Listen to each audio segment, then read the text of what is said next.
क्या रे भिकमंगिया, क्या देख रहा है? हाँ, हलवा है क्या? दिहाड़ी लगा जा, दिहाड़ी लगा। हैं? ये क्या हो गया? ये क्या सुन रहा हूँ मैं? धीरज रखो भाई। अरे पॉपकॉर्न के ऊपर भी डाल रहे हैं टैक्स।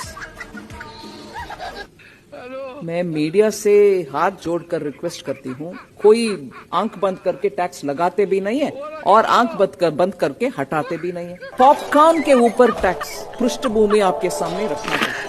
इरशाद salted popcorn, caramelised popcorn, plain popcorn, ऐसे स्टेट्स हैं जहां नमकीन के नाम में पॉपकॉर्न सॉल्टेड भी सेल होता है कि नहीं? नमकीन है वो, मगर जब पॉपकॉर्न सॉल्टेड सिर्फ नहीं है, उसमें कैरामलाइज्ड पॉपकॉर्न भी मार्केट में आता है एडेड शुगर के साथ। नमकीन के ऊपर रेट कम है, सो कैरामलाइज्ड पॉपकॉर्न का ट्रीटमेंट के ऊपर सब लोग विस्तार से चर्चा की। When you talk outside it looks सिली।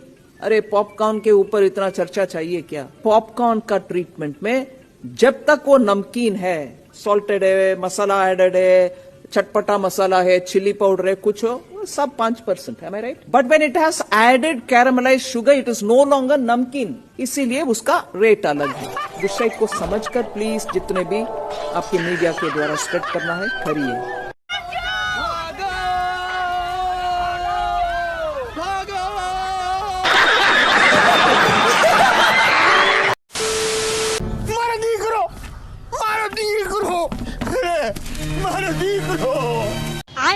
वित्त मंत्री निर्मला सीतारमण ने बड़ी आसानी से बता दिया कि 12 लाख में कार खरीदी और 9 लाख में बेची तो जो अंतर है यानी 3 लाख रुपए, उस पर 18% टैक्स लगेगा।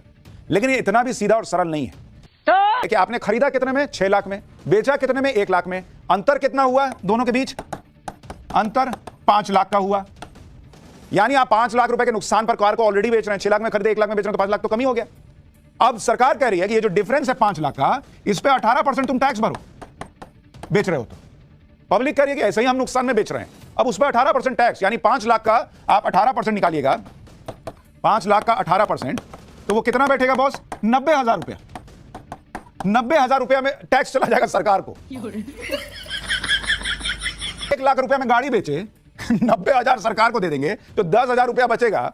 वो लोग वैसे ही कहेंगे कि कुछ पार्टी दो, कार बिक गई तुम्हारी पुरानी वाली, तो बचा क्या मेरे पास?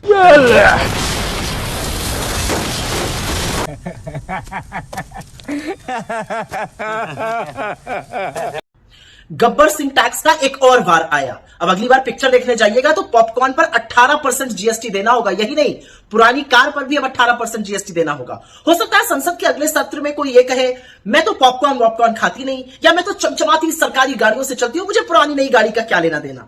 वैसे निर्मला जी, छोटा सा सुझाव है, ये सैलरी वैलरी का क्या ढोंग करना, वैसे भी आप पूरी की पूरी रखी लेती है टैक्स के माध्यम से, लोगों को थोड़ा सा पॉकेट मनी दे दिया करिए। खैर बचना तो वो भी नहीं है।